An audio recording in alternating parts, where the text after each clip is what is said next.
Luzon, Visayas at Mindanao, na ang nakatirang mga tao ay tinatawag na Pilipino, na may iba't ibang tradisyon, kultura, paniniwala at mga katutubong tribo. At ito ang bansang Pilipinas. At ngayon, kayo ay tumayo at sabay-sabay nating isabuhay ang sayaw at kanta ng ating kultura.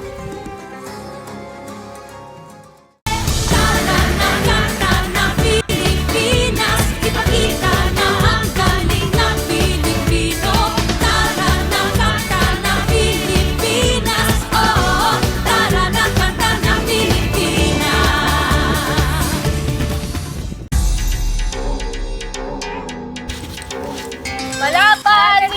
Bella! Balaban! Tape recording! Balaban! Tape recording! Ano po sa inyo? Tape recorder po? Opo, bagong balita po bang nandiyan? Oo naman, bagong-bago ito. Magkano po? 20 pesos lang. Salamat po. Salamat!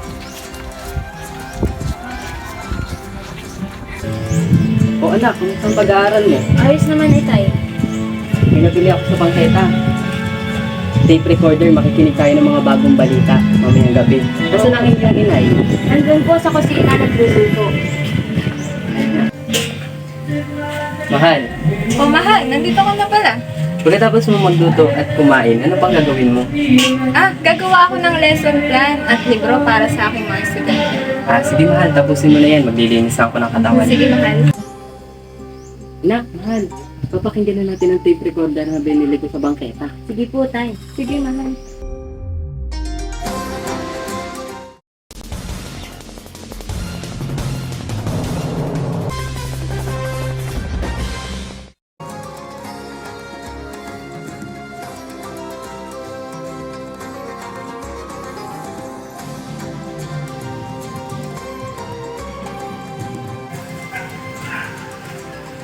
Mahal, gumagawa ka na pala ng lesson plan. Oo, mahal. Dati hindi ka pa busy.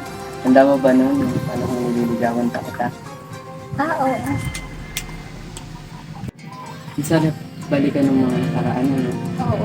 Pero hanggang ngayon din naman, may pa rin ang paraan ng panligaw ng mga tao.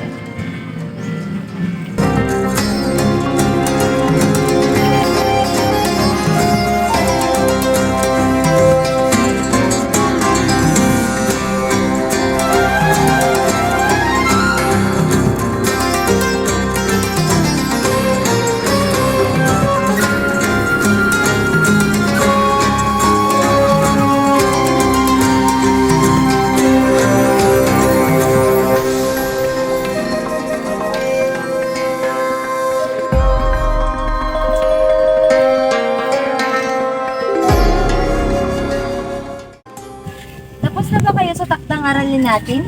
Oo, ako tapos na. Nagpaturo ako sa akin doon. Ako rin naman, tapos na gumamit ako ng audio recording na binili ng tatay. Ako nga hindi pa. Ang hirap kasing humanap ng impormasyon lalo na si ate ang kasama sa bahay. At hindi din siya pamilyar sa mga impormasyon na hinahanap.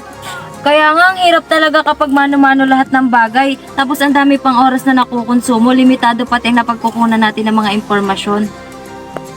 Sana may maimbentong gamit upang mas mapadali ang pagkalap natin ng mga impormasyon. Oo nga no, para hindi na rin gumawa si nanay ng mano-manong libro.